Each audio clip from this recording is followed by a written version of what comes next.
Serviço Público. Todos os dias os conselhos dos especialistas nas mais diversas áreas. Biologia, nutrição, direito, medicina familiar, formação profissional, saúde estética, psicologia, contabilidade, coaching pessoal e profissional. Serviço Público, às 10h15 e 17h15 no RCP. Serviço Público RCP, hoje de novo com o Dr. Francisco Santos Coelho, médico especialista em Medicina Geral e Familiar e presidente do Conselho Clínico e de Saúde do ACES Tâmega 2, Val do Sousa Sul. Nesta edição falamos sobre os tipos de consulta que existem nos centros de saúde. Francisco, bem-vindo, bom dia. Olá, muito bom dia a quem nos está a ouvir de manhã e boa tarde a quem só tem a oportunidade de nos ouvir à tarde. Hoje, no Serviço Público, dedicado à saúde e à medicina geral e familiar, vamos esclarecer uma dúvida frequente que muitas vezes as pessoas nem percebem que é efetivamente uma dúvida. Vamos falar de quais são realmente os serviços disponíveis nos centros de saúde, especificamente os tipos de consultas existentes nos centros de saúde. Em relação a este assunto, costumamos dizer que na medicina geral e familiar, que é a especialidade médica que atua e desenvolve a sua atividade nos centros de saúde, seja nas UCSPs, seja nas USFs, é uma atividade essencialmente centrada na consulta.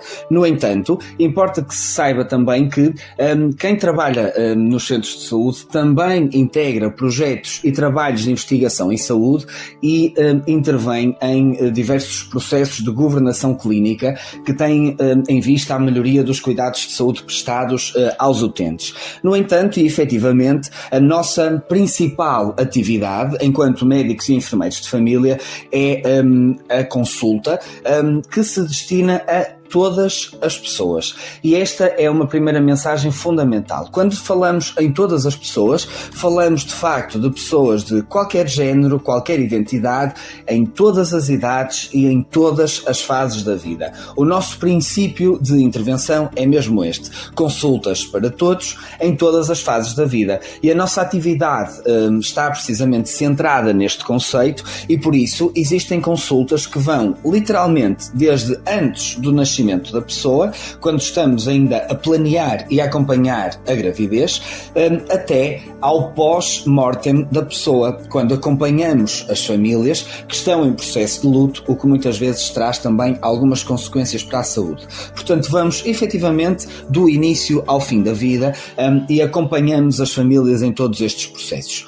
Assim sendo, importa saber então quais são os tipos de consultas que existem nos centros de saúde. Em primeiro lugar, existem as chamadas consultas de planeamento familiar. Nestas consultas, aquilo que fazemos é o aconselhamento contraceptivo, seja para homens, seja para mulheres.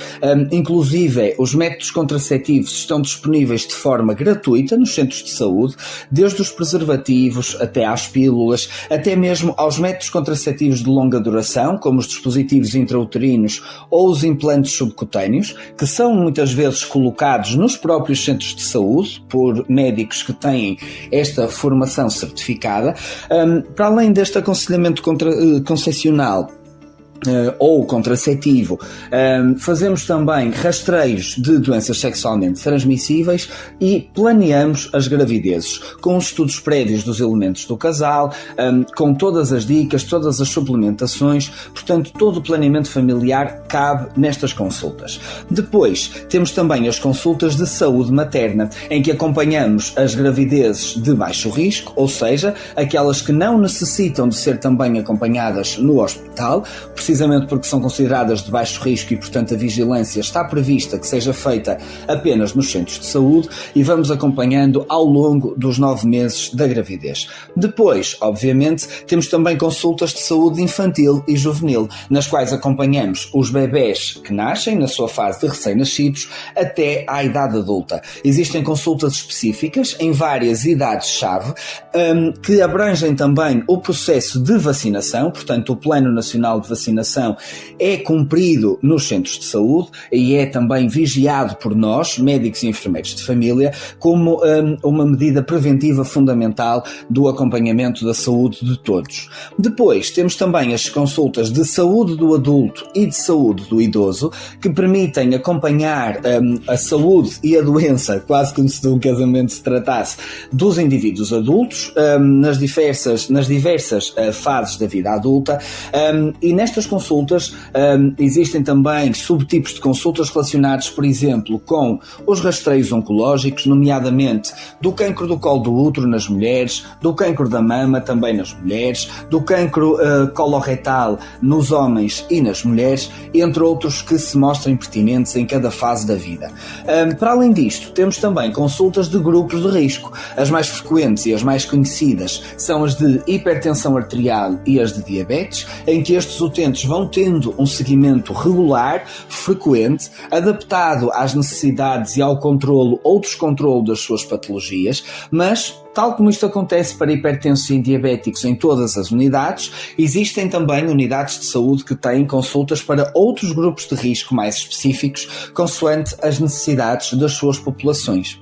Para além disto, importa sempre referir que nos centros de saúde existe também a chamada consulta aberta ou consulta urgente ou consulta de doença aguda, que se destina ao atendimento no próprio dia de situações de urgência que não requerem avaliação hospitalar, pelo menos numa fase inicial, e que podem e devem ser resolvidas nos centros de saúde.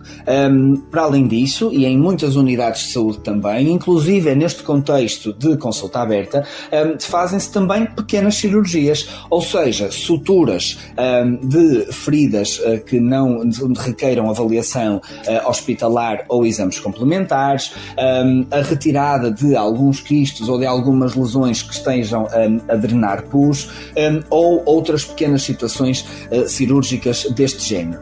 Por fim, importa também saber que os centros de saúde disponibilizam, tal como disse há pouco, outros tipos de consultas, nomeadamente as visitas domiciliárias, que são tão importantes para conseguirmos fazer um bom acompanhamento das pessoas com maiores graus de dependência e, portanto, nós, profissionais de saúde, deslocamos-nos à casa das pessoas para avaliar o seu estado de saúde, para perceber o seu contexto familiar, o seu contexto habitacional, quais os riscos que a pessoa corre e de que forma podemos ajudar no local de residência dos indivíduos. Para além disso, existem também, por exemplo, consultas de apoio à cessação tabágica para quem pretende deixar de fumar e necessita de acompanhamento médico. Existem consultas de detecção pneumológica que se relaciona com a procura e o acompanhamento de casos suspeitos de tuberculose, e aqui na região do Val do Sousa estas consultas são particularmente importantes, entre muitas outras consultas específicas que em cada localidade se vão adaptando às necessidades de cada população. Neste sentido, esta era a mensagem principal do Serviço Público de hoje: demonstrar quais são os tipos de consultas que existem, quais são os serviços que estão disponíveis nos cuidados de saúde primários e porque é que é importante ir ao médico de família e manter uma vigilância, mesmo que não haja sintomas e mesmo que não haja doença. A nossa atividade enquanto médicos e enfermeiros de família é essencialmente preventiva, tentar que a doença não apareça, ou, se aparecer, tentar que não complique. Espero que a rubrica de hoje, nos moldes um bocadinho diferentes, tenha sido útil e voltamos a ouvir-nos e a ver-nos, quem sabe, daqui a 15 dias. Até lá, espero que se mantenha sempre de boa saúde. Muito obrigado, Dr. Francisco Santos Coelho, médico especialista em Medicina Geral e Familiar e presidente do Conselho Clínico e de Saúde do ACESTA MK2 Val do Sousa Sul. Voltamos a conversar então dentro de 2 semanas.